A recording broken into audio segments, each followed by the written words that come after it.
Jejak sejarah di kota Bandung seakan tak pernah habis dan selalu menarik untuk ditelusuri. Kali ini, Gua Belanda di kawasan Taman Hutan Raya Insinyur Haji Juanda Dago Pakar menjadi tujuan saya untuk lebih mengenal sisa-sisa peninggalan masa penjajahan. Tak tampak keangkeran dari goa yang dulu digunakan sebagai tempat penyimpanan senjata dan perlindungan alat komunikasi radio Belanda menjelang berkecamuknya Perang Dunia Pertama sekitar tahun 1918. Memang, sebagai tempat wisata alternatif, Goa Belanda tampak terawat sehingga setiap hari banyak pengunjung yang berdatangan.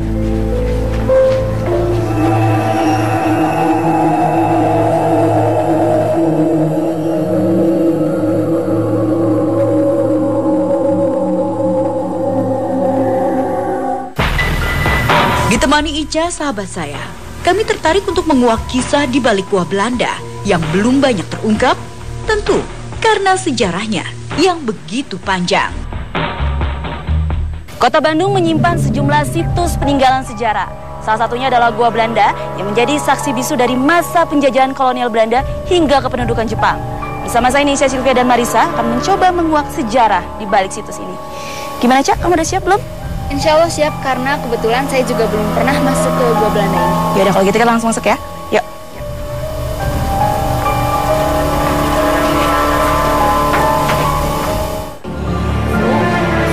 Lorong demi lorong kami susuri untuk melihat lebih dekat bangunan yang telah berusia ratusan tahun ini.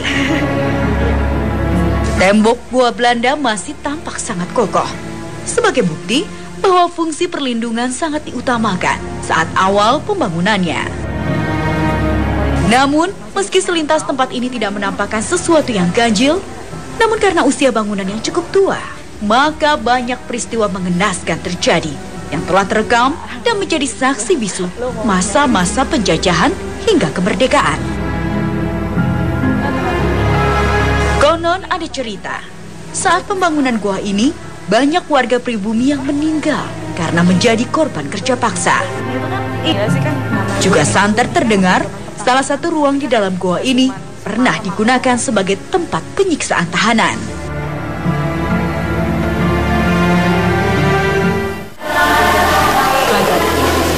Halo Kang, saya Nisha dari Taman Setuju.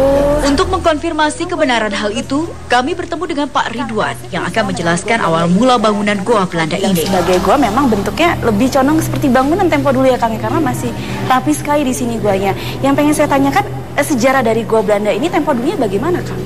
Ya, yang sekarang disebut dengan Goa Belanda ini sebetulnya awalnya sekali dibangun bukan sebagai gua, tapi sebagai saluran terowongan air untuk keperluan air bersih. Jadi di luar dugaan, ternyata gua ini telah mengalami perubahan fungsi dari awal saat pertama dibangun. Sungai Cikapundung di atas, dari Cikapundung itu kemudian ada satu jalur air yang dipisahkan melalui terowongan ini untuk sampai ke kolam penampungan di bawah. Kalau tadi masuk dari pintu utama, di sebelah kiri ada pintu penampungan. Jalurnya memang di gua ini.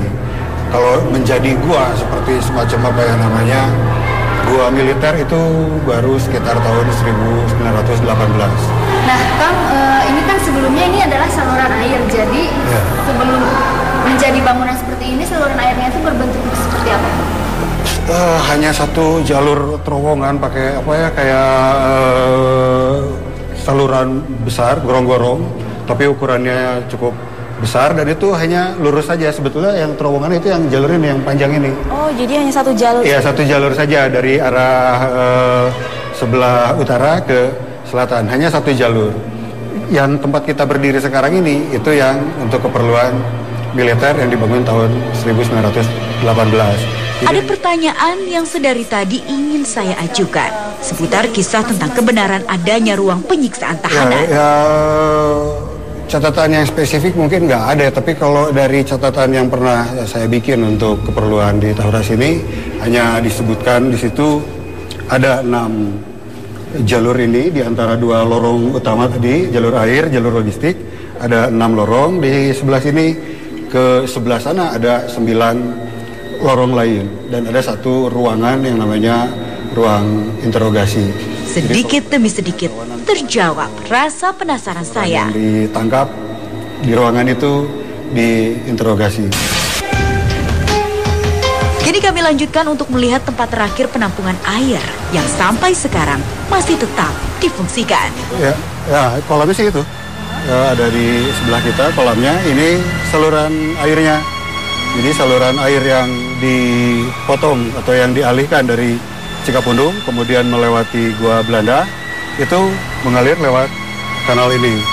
Kemudian sampai di penampungan terakhir Kolam Pakar.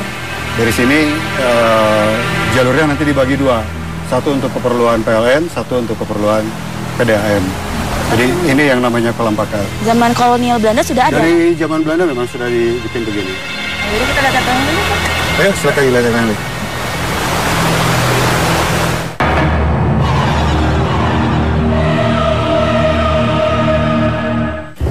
Saatnya saya menggali informasi berbeda melalui proses mediumisasi. Mediator telah bersiap diri.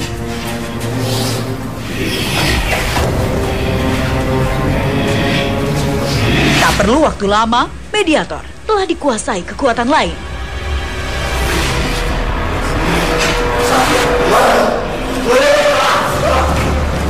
Tak disangka, makhluk ini langsung menyerang kami.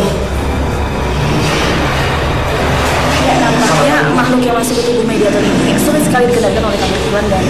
Untung saja, Kang Ridwan waspada dan mampu mengatasinya. Assalamualaikum. Setelah keadaan tenang, kami mencoba berinteraksi dengan makhluk ini. Bisa jawab salam kami? Anda siapa ini yang masuk ke tubuh ini? Kamu sih Dia mengaku sebangsa jin. Anjir golongan jin. Anjir golongan jin. Anda tinggal di sini? Iya, sudah berapa lama? Dari sebelum ada gua ini atau sesudah ada gua ini? Sadana ya gua ini. Naon deui nu saterang anjeun ieu teh tempat naon di dieu teh?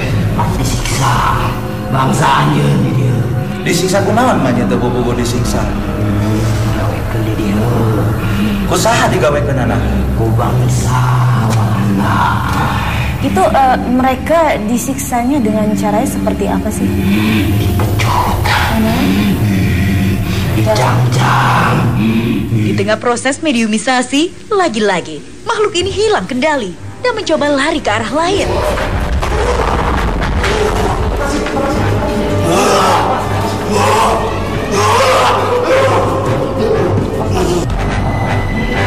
Kembali kami mencoba berkomunikasi dengan makhluk ini.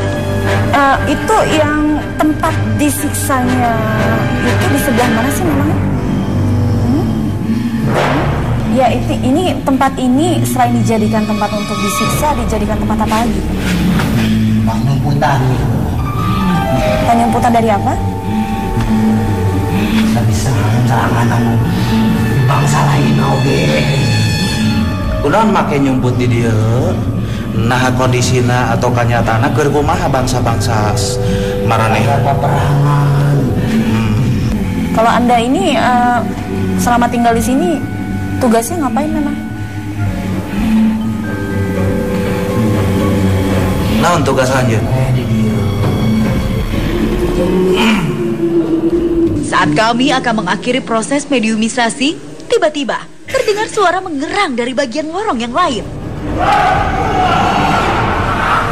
Tampaknya sudah ada makhluk gaib lain yang merasuki raga salah satu penonton.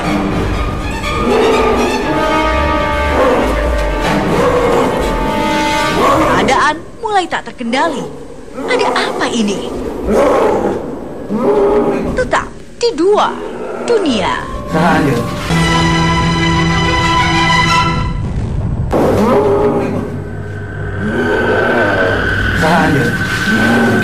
Tadi ketika saya sedang berdialog dengan salah satu mediator, ada mediator lain yang kemasukan ke astral dan nampaknya ingin berinteraksi dengan kami. Kita coba lihat. Anjeun bangsa naon?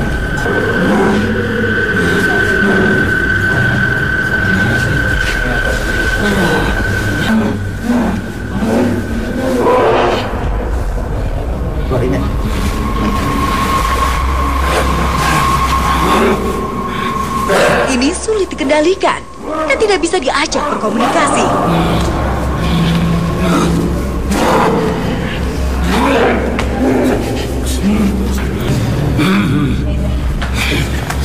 Karena dirasa membahayakan, terpaksa makhluk ini dikeluarkan dari raga penonton.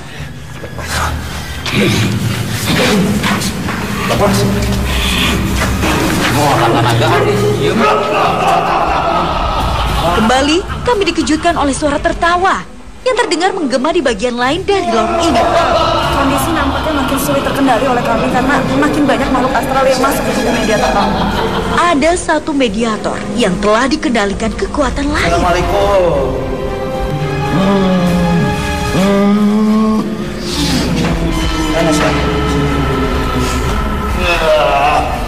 Ini Anda siapa yang masuk ke tubuh ini?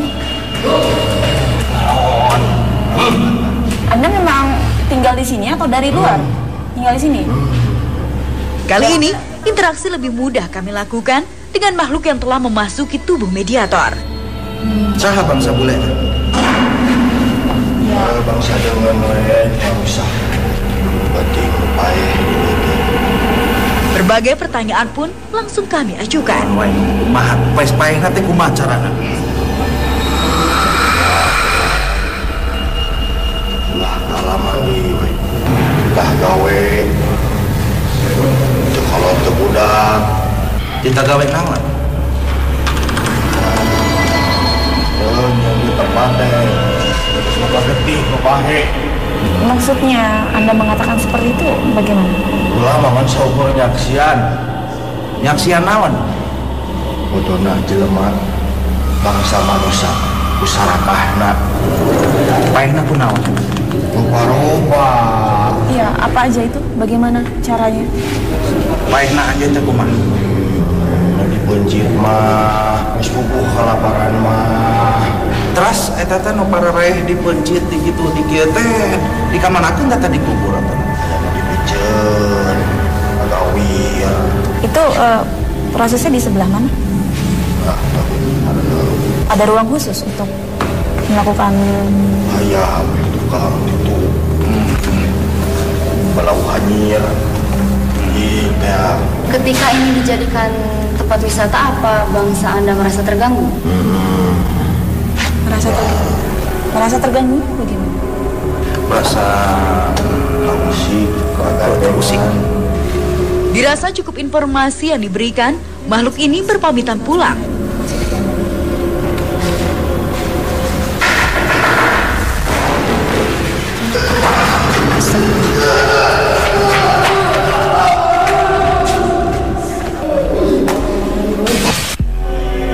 Ketakutan saya rasakan saat ada peristiwa menakutkan terjadi di depan saya.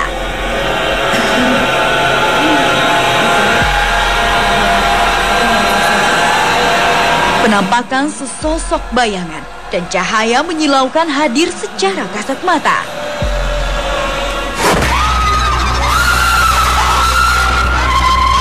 Jangan kemana-mana, tetap di Dua Dunia.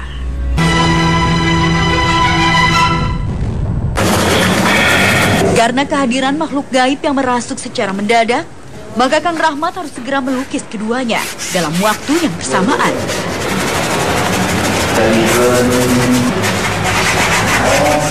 Nah, Kang, kalau dilihat dari gambarnya ini tuh sosoknya seperti apa?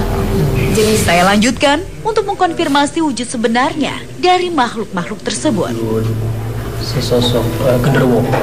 Iya, genderuwo. Tapi memang agak menyerupai binatang atau manusia? Ya, wujud aslinya memang genderuwo aja. Ada perwujudan sendiri, dia memiliki wujud sendiri. Tingginya sekitar berapa? Oh, kalau dilihat dari postur tubuhnya dia lebih dari gedung ke atas ya. Ini ya dari atributnya ini mengeluarkan apa nih, Kang? Kayak semacam tajam atau bagaimana? Ini apa? Dia ada cairan ya dari mulutnya itu mengeluarkan cairan air liur ya. Pada saat dia marah gitu, kelihatan sekali cahayanya gitu. Makanya dia kelihatan warna merah itu. Nggak terlalu merah juga sebetulnya. Dan kalau dilihat dari ininya dia lebih ke arah apa? lancip ke atas gitu ya. Kayak ngambek nih. Kalau badannya memang berwarna hitam seperti ini? Iya. Berbentuk tebal gitu, dan kasar juga. Kasar. Kalau dilihat dari bentuk kepala badan ini kayaknya menyerupai ada beberapa macam kayak seperti serigala atau anjing gitu. Jadi sebetulnya ini sosok apa? Jin ya, dia bisa berwujud apa aja. Dan ini salah satunya dia memakai wujud serigala ya, serigala anjing. Dan kita lihat muncungnya dengan mata yang tajam ya, merah sekali gitu. Tapi memang dia berperilaku bisa seperti manusia, Kang. Ini sedang berdiri ya, Kang? Iya. Kalau tangannya itu lebih pendek sekali ya. Pendek sekali dengan kaki yang normal, panjang ya, ke bawah. Kemudian dengan cakar apa? Cakar tangan. Panjang gitu. Nah, cakarnya dia punya ada tiga dengan apa merayap-rayap gitu ya. Kayak ya kalau diceritakan tuh nggak wajar lah. Kang Ridwan, sekarang kan kita sudah berada. Keinginan untuk juga melihat adanya penampakan di tempat ini mendorong saya dan Ica untuk membuktikannya. Ada di sini. Namun sebelumnya saya ingin tanya ke Kang Ridwan. Menurut Kang Ridwan sendiri, di sini tuh auranya seperti apa, Kang? Sebetulnya di sini auranya negatif ya. Nah, saya bisa untuk membuktikan keberadaan itu di sebelah mana nih, Kang? Mungkin nanti kita coba ke arah sana. Ke arah sana. Dan Kenapa Kang di sana, Kang? Lebih kuat atau bagaimana? Jadi boleh dikatakan itu memang keluar masuknya lewat sana. Oh, jadi semacam seperti pintu ya, Kang? Betul, dan mudah-mudahan bisa gangguin ya. Oke. Mampukah kami berdua melawan rasa takut yang akan kami rasakan?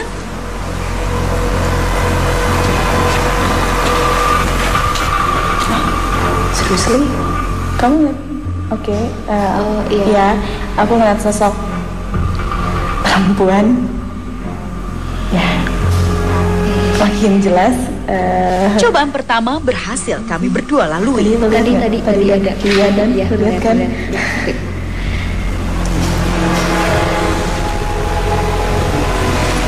Kayak ada suara jalan. Iya. Itu suara apa ya?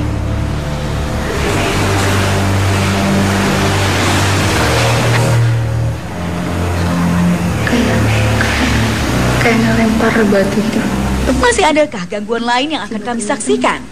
Ngerti nggak?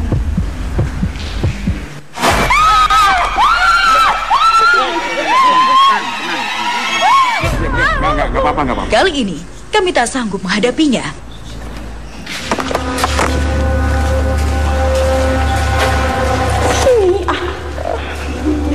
Apaan sih?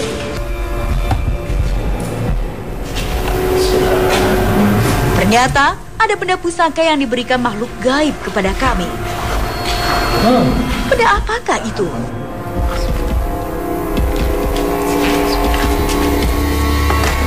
Ternyata benda ini termasuk sejenis keris. Kami mencoba mengkonfirmasi kepada Kang Ridwan. Kang Ridwan, tadi ketika kami membuktikan adanya keberadaan makhluk astra di sini, tiba-tiba ada semacam seperti ledakan kecil ya, Kang ya. Dan tiba-tiba keluar nih benda pusaka seperti ini. Ini gimana Kang maksudnya, Kang? Jika ada sesuatu yang memang terpendam dan tidak mungkin manusia bisa menganalisa atau manusia mencoba untuk mendeteksi gitu ya, dan ya secara keilmuan mungkin ya, agar diambil dan ditempatkan di tempat di mana kita berdiri ya. Dan itu sosok yang mengantarkan itu seperti perempuan gitu ya. Apa tadi bisa terlihat? Ya, tadi juga sempat terlihat sih sama kita ya, di cahaya sempat terlihat kayak sosok perempuan, tapi mungkin belum terlalu jelas banget, tapi dia lebih tinggi dari kita sih. Yang jelas gitu, di tengah-tengah berdiri, matanya gede banget. Baik, Kang Ridwan, terima kasih atas penjelasannya. Cak, gimana perasaannya setelah ikut penelusuran bersama tim Gua Dunia? Cukup menegangkan karena saya pertama kali masuk ke sini, pertama kali juga sempat uji nyali, dan pertama kali juga berkomunikasi dengan makhluk yang ada di sini. Cukup menegangkan juga. Ada rasa takut nggak, atau malah ketagihan pengen coba lagi? Pada awalnya takut, tapi mungkin akan mencoba lagi lain kali. Jadi masih ada rasa penasaran ingin coba lagi ya, Cak ya? Ya. Oke, baik, terima kasih, Cak. Gua Belanda membekali kita dengan begitu banyak macam hal, seperti pembelajaran, pengalaman, serta keindahan alam yang menyatu dan menyita perhatian setiap orang yang datang. Namun di samping itu semua masih perlu dituntut kepedulian masyarakat agar situs warisan ini tetap terjaga keasliannya.